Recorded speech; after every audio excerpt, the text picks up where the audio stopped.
जादुई तोता। एक छोटे से गांव में एक गरीब परिवार रहता था।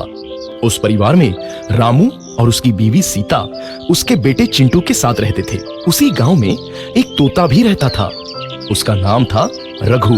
वो किस्मत का धनी था। जहां भी जाता वहां किसी भी चीज की कमी नहीं पड़ती थी। एक दिन रघु उड़ते उड़ते उस गरीब परिवार के घर गया। रघु सोचता है, अरे वाह, लगता है यहाँ आज बहुत अच्छा खाना मिलेगा। मैं पेट भर के खाऊंगा। वो एक कटोरी में रखे अमरूद देखता है। अरे वाह, अमरूद, मुझे तो ये बहुत पसंद है। मैं तो इसे पेट भर के खाऊंगा। रघु तोता अमरूद खाने ही लगता है। तभी सीता रघु को अमरूद खाते देखती है तो गुस्सा हो जाती है और उसे वहां से भगा देती है। भाग यहाँ से, न जाने कहां से आ जाते हैं। मैं तो परेशान हो गई हूं इनसे। सीता के भगाने के बाद रघु चुपचाप से एक कोने में रहता है। धीरे धीरे उस परिवार की बरकत होने लगती है। एक दिन रामू और सीता खाना खाते वक्त बातें करते हैं। आजकल हमारी बहुत तरक्की हो रही है, काम भी अच्छा चल रहा है। रामू कहता है। इस पर सीता कहती है, सच कहा, भगवान हमेशा ऐसे ही हम पर मेहरबान रहे। बेटा चिंटू भी कहता है, पिताजी, मुझे खिलौना लेके दो ना, मेरे सभी दोस्तों के पास है।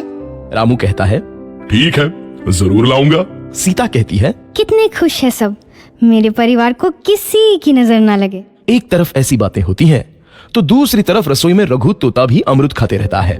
मजा आया, अमरूद खाया, मजा आया, अमरूद खाया, मजा आया।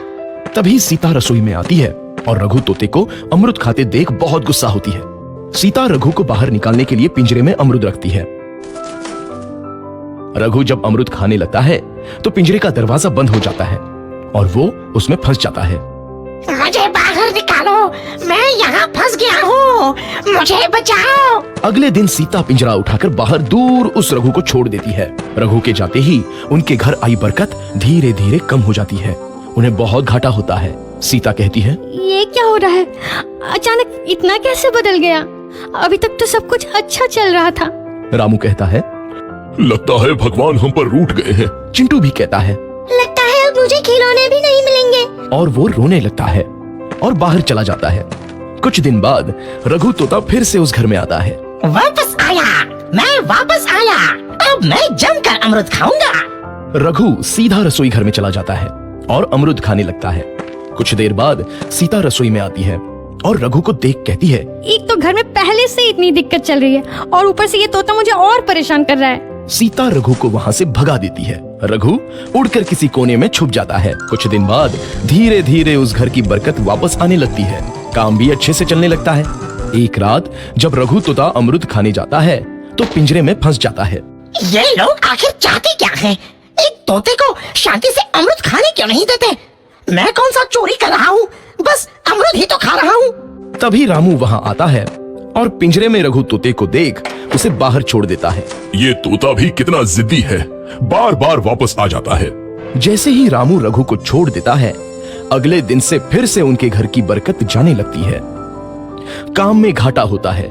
किसी को समझ नहीं आ रहा था कि ऐसा क्यों हो रहा है। रघु तोता घर आता है तो अचानक बरकत आती है और जब रघु तोता को बाहर निकालते हैं तो बरकत चली जाती है। एक दिन सीता रघु तोते के घर आने और बाहर जाने की स्थिति पर नजर रखती है। ये तोता जब भी घर आता है तो घर में बरकत आती है और जैसे ही ये घर से बाहर जाता है तो उसी के साथ बरकत भी चली जाती है। कहीं ये जादुई तोता तो नहीं है? अगली बार जब ये तोता घर आएगा तो मैं इसे कहीं नहीं जाने दूंगी। सीता रघु का बहुत इंतजार करती है लेकिन रघु तोता दोबारा उस घर में कभी नहीं आता।